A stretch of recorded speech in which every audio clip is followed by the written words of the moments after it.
너무하신 거 아니에요? 74년 동안 남만 챙기며 살았으니까 이제 남은 시간은 나를 위해 쓸 거야. 무슨 일이냐고요? 제가 집을 팔았거든요. 30년 동안 대출 갚으며 지킨 그 집을요. 74살 노인이 말입니다. 왜 이런 선택을 했냐고요?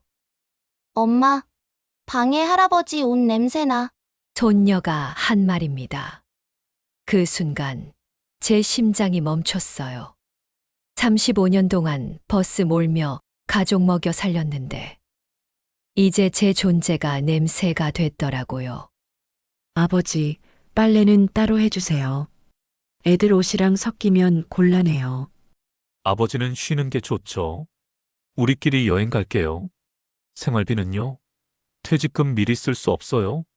그렇게 저는 제 집에서 투명인간이 됐습니다. 74살에요. 그래서 결심했던 겁니다. 집을 팔기로요. 후회하냐고요? 아니요. 이제야 살 것 같거든요. 제 이야기를 들어보시겠어요? 35년 동안 버스를 몰았습니다. 매일 새벽 4시 30분에 일어나서 5시 50분에 첫 차를 출발시켰죠. 같은 노선, 같은 정류장, 같은 얼굴들. 그 사람들의 하루를 시작시켜 주는 게 제 일이었어요. 그런데 막상 퇴근하고 집에 들어오면 제 하루는 시작된 적이 없더라고요. 아버지, 늦으셨어요. 며느리 목소리가 들립니다. 예의는 있는데 온기는 없어요. 식탁엔 랩으로 덮인 반찬통 하나. 저녁은 알아서 드세요. 그래서 저는 알아서 먹었습니다. 혼자. 조용히. 눈치 보면서. 예전엔 손주들이 현관까지 뛰어나왔어요. 할아버지 왔다.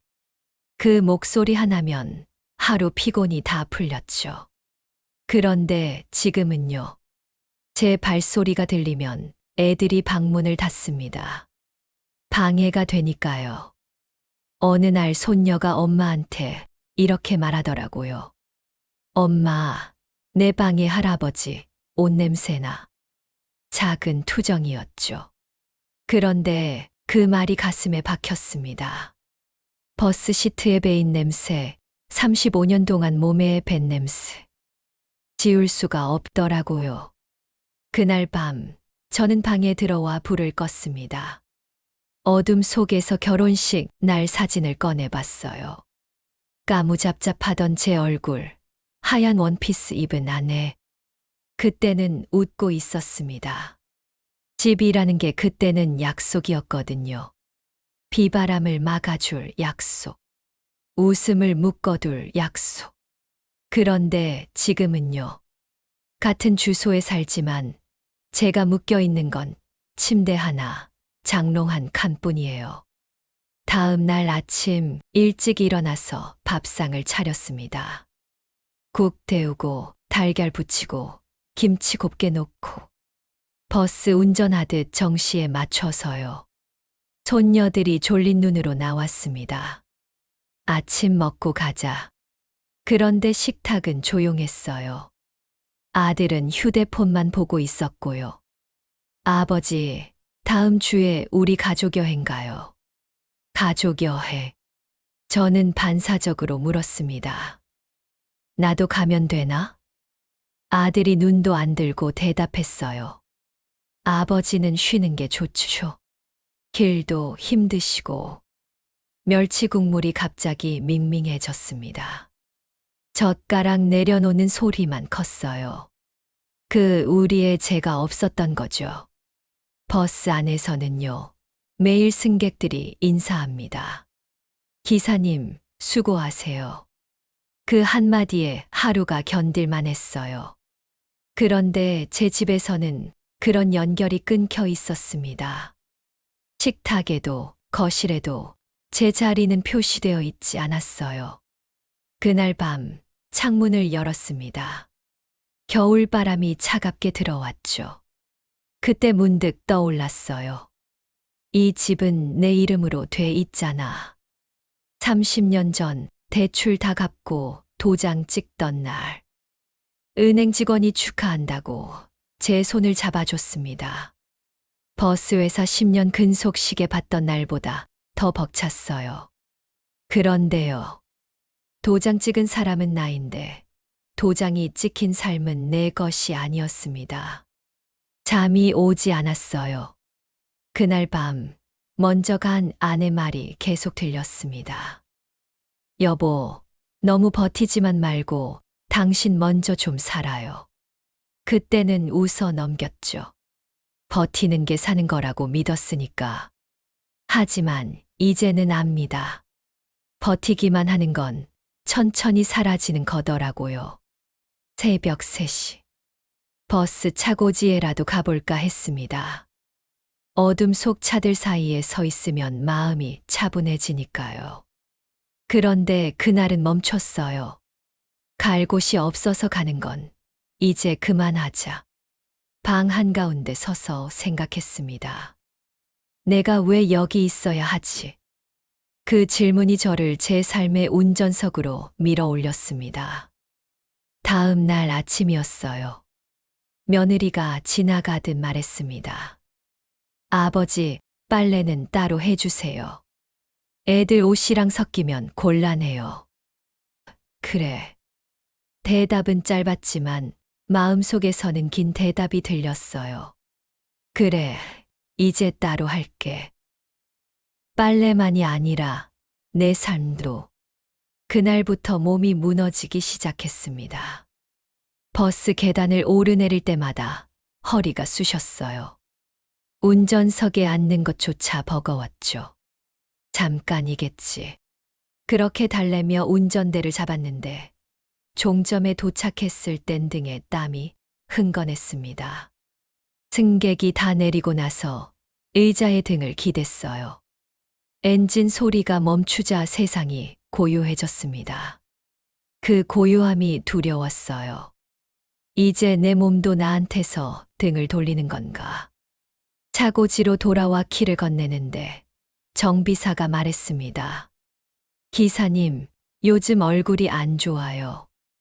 병원 한번 가보세요. 괜찮아요. 조금 피곤해서요. 그렇게 웃어 넘겼는데 다음 날 아침엔 허리를 펼 수도 없었어요. 거울을 봤습니다. 30살에 버스 처음 몰 때 설레던 그 얼굴은 어디 갔을까요? 병원 대기실은 저와 비슷한 나이대 남자들로 가득했어요. 다들 목을 주물러 보거나 다리를 두드리고 있었죠. 의사가 엑스레이를 보며 말했습니다. 허리 디스크가 많이 진행됐습니다. 수술까지는 아니지만 지금처럼 계속 일하시면 위험해요. 그럼 어떻게 해야 합니까? 한두 달은 쉬셔야죠. 쉬라니. 그 말이 너무 낯설었어요. 35년 동안 단 한 번도 쉬어본 적이 없었거든요. 쉬면 나는 뭘 하지? 집에 돌아와 약봉지를 식탁에 올려놓았습니다. 며느리가 힐끗 보더니 말했어요. 어휴, 또 허리예요? 아버지, 건강관리 좀 하셔야죠. 걱정하는 말투였는데 눈빛엔 피곤함이 섞여 있었습니다. 수술은 아니래. 그냥 좀 쉬라네. 그럼 한 달 동안 버스 안 몰아요? 그렇지. 그럼 생활비는요? 그 말이 칼처럼 박혔어요. 무심히 한 말이겠지만 저는 그 한마디에 완전히 작아졌습니다. 그날 밤 아들이 늦게 들어왔어요.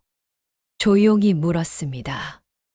준호야, 아빠 이번 달엔 수입이 좀 없을 것 같다. 알아요. 근데 요즘 저희도 빠듯해서요. 혹시 퇴직금 일부라도 미리 쓸 수 없어요? 퇴직금. 그 말이 제 귀에 울렸어요. 그들에게 저는 이미 끝난 사람이라는 뜻 같았습니다. 잠이 오지 않았어요. 천장을 보며 아내가 남긴 말을 떠올렸습니다. 당신은 너무 남만 챙겨요. 언젠가 꼭 당신 자신을 좀 챙겨요. 그땐 잔소리로 들렸는데, 이제는 유언처럼 들렸습니다. 며칠 뒤, 동네 친구 영철이한테 전화가 왔어요. 야, 오랜만이다. 얼굴 좀 보자. 작은 분식집에서 만났습니다. 영철이가 말했어요. 너 아직도 버스 몰아? 대단하다. 나는 몇 년 전에 접었어. 허리랑 무릎이 도저히 안 됐어. 지금은 시골 내려가서 낚시하면서 지내. 그게 뭐 재미있냐? 재미있지. 무엇보다 이제 남 눈치 안 보고 살아. 남 눈치 없이 사는 살. 그게 그렇게 대단한 일인가요? 집으로 돌아오는 길에 버스 정류장에서 노부부를 봤습니다. 손을 꼭 잡고 앉아 있더라고요. 그 모습이 유난히 따뜻해 보였어요. 집 앞 골목에 들어섰을 때 창문 사이로 웃음소리가 들렸습니다. 발을 멈췄어요. 이제는 문을 열 용기도 없었습니다. 그 웃음소리 속에 제 자리는 없었으니까요. 그날 밤 오래된 노트를 꺼냈습니다. 버스 회사 처음 들어가던 날 적은 다짐이 있었어요. 오늘도 누군가의 하루를 안전하게 시작시킨다. 그 문장을 한참 바라보다가 그 밑에 조용히 새로 썼습니다. 이제는 내 하루를 시작시켜야겠다. 허리 통증은 점점 심해졌어요. 버스를 몰지 않는 날에도 앉았다 일어나는 게 버거웠죠. 병원 약속표가 냉장고 문에 덕지덕지 붙어 있었는데 그것보다 더 무거운 건 마음이었습니다. 어느 날 아침이었어요. 며느리가 약봉지를 보며 말했습니다. 아버지, 약 드셨어요? 응, 방금. 병원비는 이번 달 생활비에서 빠져야겠네요. 그 말은 제가 가족의 짐이 된다는 확인서 같았어요. 식사를 마치고 일어설 때 아들이 말했습니다. 아버지, 허리 때문에 힘드시면 회사에 말씀드리고 정리하세요. 이제 쉬셔야죠. 쉬라는 말이 그날따라 이제 빠지세요처럼 들렸습니다. 거실로 햇살이 들어왔지만 그 빛조차 낯설었어요. 이 집은 제 이름으로 되어 있는데 언제부턴가 저는 손님처럼 발끝 세우고 걷고 있었습니다. 방으로 들어가 서랍을 열었어요. 아내가 남기고 간 통장이 들어 있었습니다. 이 돈은 당신 노후에 써요. 절대 남 주지 말고. 그 말을 지키지 못했어요. 결혼한 아들 신혼집 전세금 보태주고 손주 학원비에도 못했죠. 그게 가족의 의무라고 믿었습니다. 하지만 지금은 압니다. 그게 저를 지우는 과정이었다는 걸. 그날 오후 버스회사 후배한테 전화가 왔어요. 선배님, 이번에 명예퇴직 신청서 돌았어요. 혹시 생각 있으시면 이번이 마지막 기회래요. 순간 머릿속이 하얘졌습니다. 퇴직. 제 손에서 버스 핸들이 떨어질 날이 진짜 오는 건가? 알았어. 고맙다. 전화를 끊고 한참을 앉아 있었어요. 창밖엔 아이들이 뛰노는 소리가 들렸습니다. 그 소리마저 먼 나라 이야기처럼 느껴졌어요. 저녁 무렵이었습니다. 며느리가 조용히 말했어요. 아버지, 내일 저희 제주 가요. 3박 4일. 그래. 잘 다녀와. 아버지도 병원 잘 다녀오시고요. 눈을 피하는 그 시선 속에서 다시 한번 확신했습니다. 이 집은 더 이상 내 집이 아니다. 가족이 제주도로 떠난 다음 날 아침이었습니다. 거실 한가운데 섰어요. 햇살이 비추는 바닥에 오래된 그림자가 있었습니다. 그 그림자 속에서 조용히 중얼거렸어요. 이제 됐다. 나도 나를 위해 살아야지. 그 길로 부동산에 전화를 걸었습니다. 여보세요. 집을 좀 팔고 싶습니다. 네. 어떤 집이신가요? 인천동 아파트요. 금매로요. 네. 직접 매물 내놓으시려는 거죠. 예. 제 집이니까요. 전화를 끊고 나니 손이 떨리지 않았어요. 두려움 대신 묘한 해방감이 밀려왔습니다. 창문을 열었어요. 바람이 들어왔습니다. 그동안 한 번도 제대로 느껴보지 못한 공기였어요. 그날 밤 노트 한 귀퉁이에 이렇게 썼습니다. 이 집을 떠난다는 건 가족을 버리는 게 아니다. 단지 잃어버린 나를 다시 찾는 일이다. 조용히 짐을 꾸리기 시작했어요. 낡은 셔츠 몇 벌, 아내 사진 한 장, 손녀들이 그려준 그림 몇 자. 그게 전부였습니다. 상자에 물건을 넣으며 지난 35년이 떠올랐어요. 버스 운전석에서 흘린 땀, 퇴근 후 맞이하던 식탁, 아내의 웃음. 그 모든 게 지금은 한 장의 사진처럼 멀어졌습니다. 이젠 내가 내 인생의 운전대를 다시 잡을 차례다. 며칠 후였습니다. 현관 비밀번호 소리가 들렸어요. 가족이 제주도에서 돌아온 거죠. 문이 열리자 아이들이 소리쳤습니다. 할아버지, 우리 왔어요. 손녀들의 맑은 목소리가 집안을 가득 채웠어요. 저는 거실 한가운데 앉아 있었습니다. 박스들이 방마다 쌓여 있었고 벽에는 못 하나 없이 깨끗했죠. 며느리가 놀란 표정으로 물었어요. 아버지, 이게 뭐예요? 왜 집이 이래요? 짐 싸야지. 짐이요? 이사 가세요. 그래. 내일 아침에 이사차 와. 순간 공기가 얼어붙었습니다. 아들이 황급히 제 쪽으로 다가왔어요. 아버지, 갑자기 무슨 말씀이세요? 어디로 가신다는 거예요? 삼척으로. 삼척이요. 거길 왜요? 바다 보고 싶었어. 며느리가 한 걸음 앞으로 다가왔습니다. 그럼 저희는요? 저희는 어떻게 하라고요? 담담하게 말했어요. 너희야 알아서 하지. 그동안 나한테 한 것처럼. 아들의 얼굴이 하얗게 질렸습니다.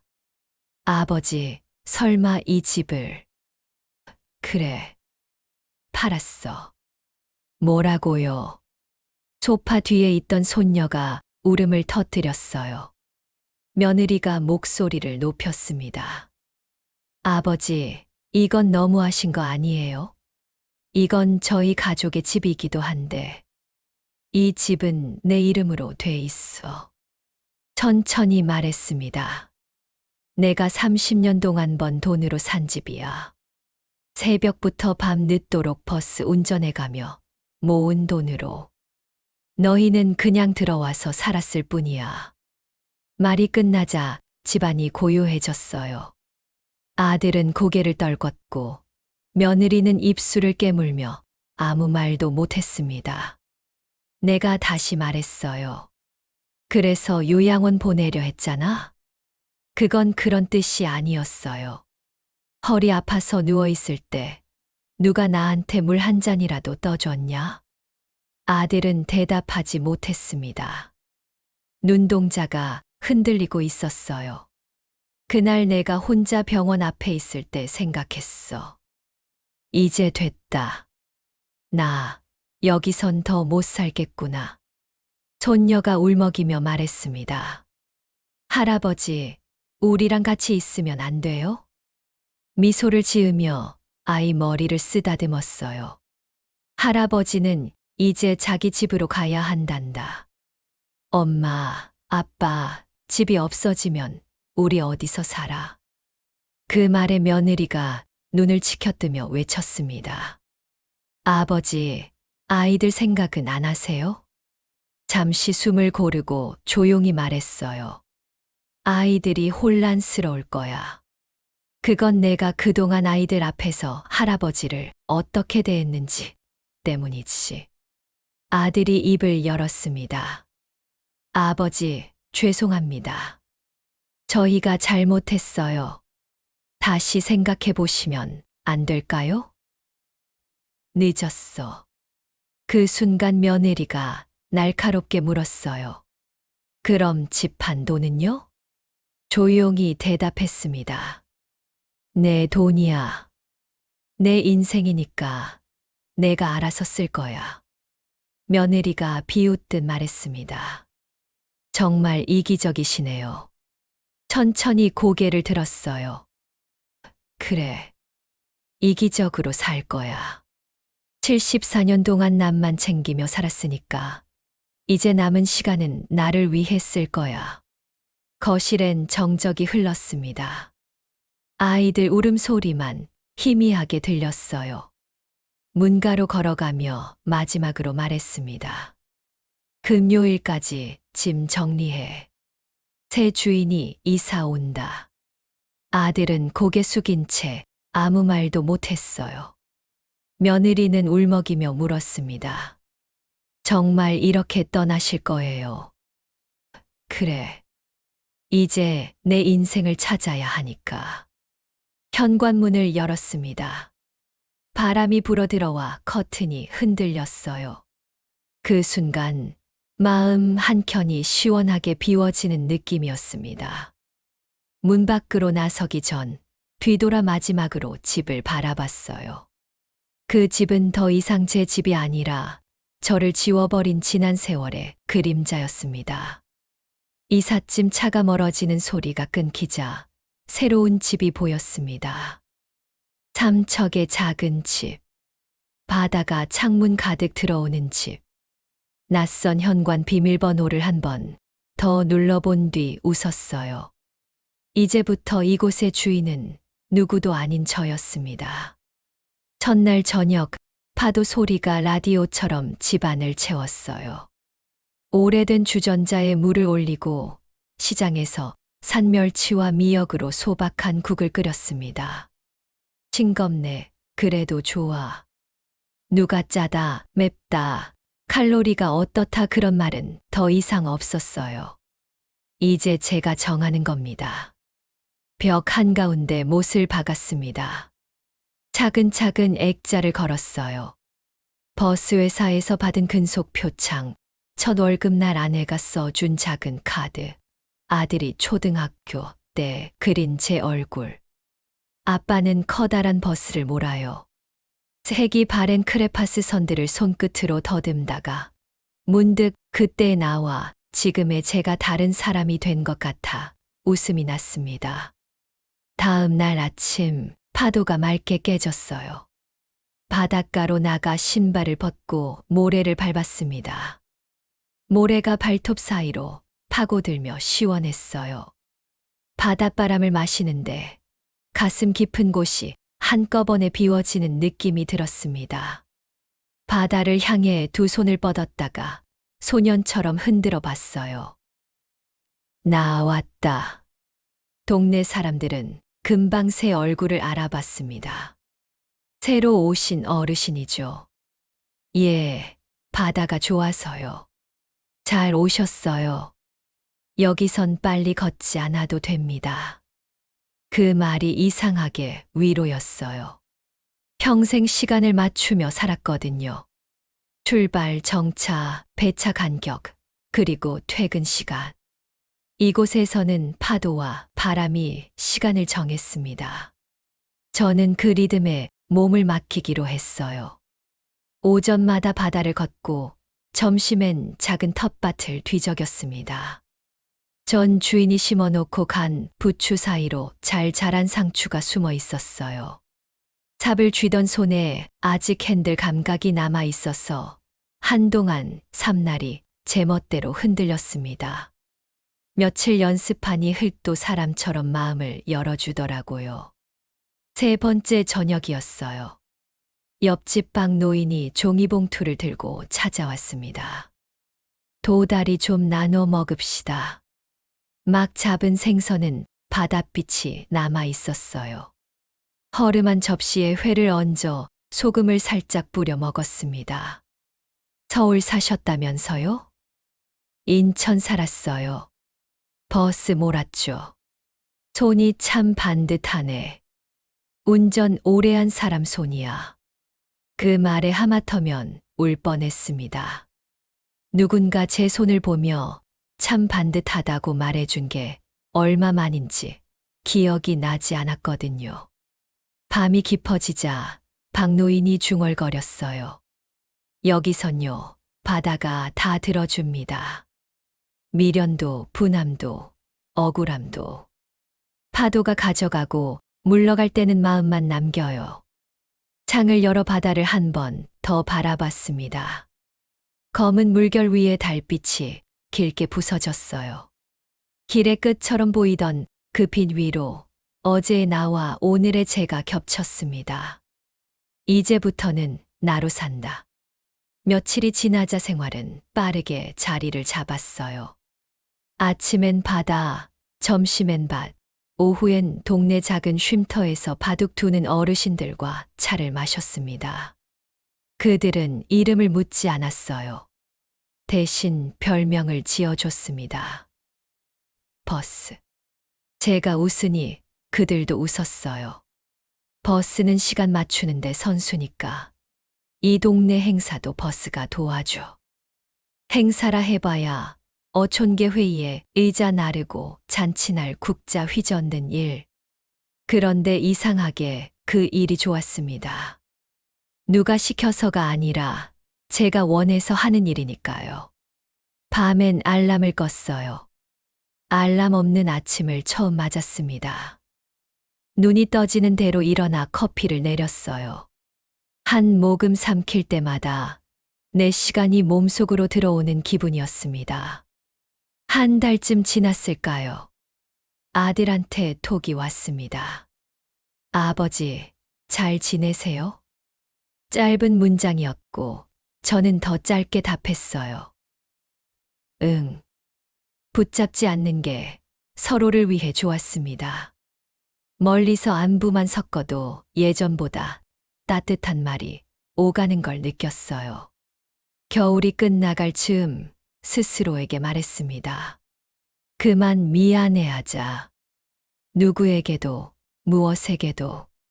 저를 버티게 했던 죄책감의 기둥들을 파도가 조금씩 깎아냈습니다. 봄비가 세차게 내리던 날이었어요. 초인종이 울렸습니다. 문을 열자 아들이 서 있었어요. 여윈 얼굴, 어색한 미소. 아버지 들어가도 될까요? 고개를 끄덕였습니다. 들어오너라. 아들은 집안을 천천히 둘러봤어요. 작은 부엌, 바다가 보이는 창, 벽에 걸린 낡은 액자들.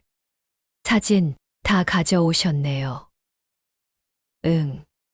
가볍게 살려 했는데 이것들은 가벼워지질 않더라. 테이블에 마주 앉았습니다. 주전자 김이 오르고 아들의 눈시울도 천천히 달아올랐어요. 아버지, 그땐 제가 바보였어요. 아들이 낮게 말했습니다. 솔직히 말하면 아버지가 정말 떠날 줄 몰랐어요. 늘 그 자리에 계실 거라고 그게 얼마나 잔인한 기대였는지 이제 알겠어요. 저는 대답하지 않고 찻잔을 돌렸어요. 말보다 온기를 먼저 건네고 싶었습니다. 아들은 뜨거운 찻잔을 두 손으로 감쌌습니다. 장모님 댁에서 한동안 지냈어요. 그 집 소파 끝자리에서 아버지가 앉던 그 자리를 생각했어요. 그제야 알겠더라고요. 집은 크기보다 온기가 중요하다는 걸. 잠시 말을 멈춘 뒤 고개를 들었어요. 아버지, 다시 같이 살자는 말 하러 온 거 아닙니다. 다만 이따금 와서 밥 한 끼 먹고 가도 될까요? 웃었습니다. 그게 효도다. 아들이 놀란 눈으로 저를 봤어요. 내가 내 식구 챙기고 너희끼리 잘 살아주는 게 나한텐 제일 큰 효도다. 그리고 가끔 이렇게 와서 내 얼굴 보여주면 된다. 아들의 어깨가 눈에 띄게 내려앉았습니다. 한참을 말없이 앉아 있었어요. 창밖 바다를 보며 아들의 표정에 오래 묵은 사과가 비처럼 배어들었습니다. 그날 저녁 매운탕을 끓였어요. 아들은 서툰 손으로 파를 썰었고 저는 옆에서 지켜보다가 칼을 바르게 쥐는 법을 알려줬습니다. 손가락을 말아. 그래야 안 다치셔. 아들은 한 번에 알아들었어요. 교육이 아니라 함께라서 가능했습니다. 밥상이 차려지고 조용히 잘 먹겠습니다. 라고 말했습니다. 그 말 속엔 다시는 서로를 당연히 여기지 않겠다는 약속이 있었어요. 며느리한테서도 톡이 왔습니다. 죄송합니다. 제가 많이 어리석었습니다. 길게 답하지 않았어요. 서로 잘 살자. 사과를 받아주겠다는 의미였고, 그러나 예전으로 돌아가지 않겠다는 뜻이기도 했습니다. 경계는 필요했어요.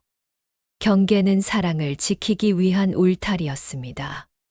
며칠 뒤 손녀들이 편지를 보냈습니다. 색연필로 그린 바다와 할아버지 그림. 할아버지 집은 바다 냄새가 나요. 편지를 책장에 꽂아두었다가 밤마다 꺼내 읽었어요. 그림 속 제 얼굴은 크게 웃고 있었습니다. 저는 그 표정을 연습했어요. 거울을 보고 입꼬리를 올리고 조용히 중얼거렸습니다. 괜찮다. 지금 잘하고 있다. 초여름이었습니다. 동네 잔치에 자원봉사를 하던 날, 아들 가족이 차를 타고 찾아왔어요. 손녀들은 바다로 달려가 발을 담그고 며느리는 부엌에서 어르신들 사이에 섞여 접시를 닦았습니다. 아들은 저와 함께 의자를 나르며 거칠게 숨을 몰아쉬었어요. 아버지, 버스 운전은 이것보다도 더 힘들었겠죠. 고개를 저었습니다. 사람을 태우는 일은 무게가 다른 법이다. 아들은 한참 제 표정을 보다가 짧게 대답했어요. 다음 생에 저도 사람을 태우는 일을 해보고 싶네요. 그 말이 이상하게 오래 남았습니다. 사람을 태운다는 것. 책임과 사랑을 동시에 안는 일. 저는 그 일을 너무 오래 혼자 했던 건 아닐까요? 이제라도 나눠들 수 있으면 다행이었습니다. 해가 기울고 잔치가 끝났어요. 손녀들이 제 손을 잡았습니다. 할아버지, 우리 오늘 여기서 잘래요? 웃으며 고개를 저었어요. 다음에, 오늘은 엄마 아빠랑 집에 가. 아이들이 아쉬워하자 아들이 조용히 말했습니다. 할아버지 집은 우리한테 놀러 오는 곳으로 남겨요. 고개를 끄덕였어요. 맞는 말이었습니다. 서로의 집을 서로의 성으로 남겨두는 것. 그래야 다시 만날 때 기쁜 마음으로 문을 열 수 있어요. 아들과 가족이 돌아간 뒤 빈 접시를 씻으며 자꾸만 미소가 났습니다. 이별은 끝이 아니라 형태의 변화라는 말을 그제야 몸으로 이해했어요. 우리는 흩어졌지만 각자의 자리에서 더 나은 모양으로 연결되었습니다. 그날 밤 바다에 별이 쏟아졌어요. 파도 소리에 맞춰 천천히 숨을 골랐습니다. 이제는 두렵지 않았습니다. 제가 선택한 삶이고 제가 지키는 경계였으니까요. 가을이 왔습니다. 바다는 매일 다른 색으로 변했고 저는 그에 맞춰 하루의 속도를 골랐어요. 빨리 걷는 날, 천천히 앉아 있는 날, 그리고 아무것도 하지 않는 날. 아무것도 하지 않는 날이야말로 가장 많은 것을 채우는 날이라는 걸 이제 알 것 같았습니다. 어느 날 버스 회사 후배한테서 전화가 왔어요. 선배님, 회사에서 은퇴자 초청 강연을 부탁드리는데요. 잠시 망설였습니다. 마이크 앞에 서본 지 오래였지만 이야기해도 괜찮을 것 같았어요. 누군가의 퇴근길에 제 이야기가 작은 불빛이 될 수 있다면요. 작은 강당에 후배들이 빼곡히 앉아 있었습니다. 35년 몰았습니다. 그 사이 길은 변했고 사람도 달라졌죠. 하지만 변하지 않은 게 하나 있어요. 사람을 태운다는 마음입니다. 천천히 이어갔어요. 정시 운행보다 중요한 게 있습니다.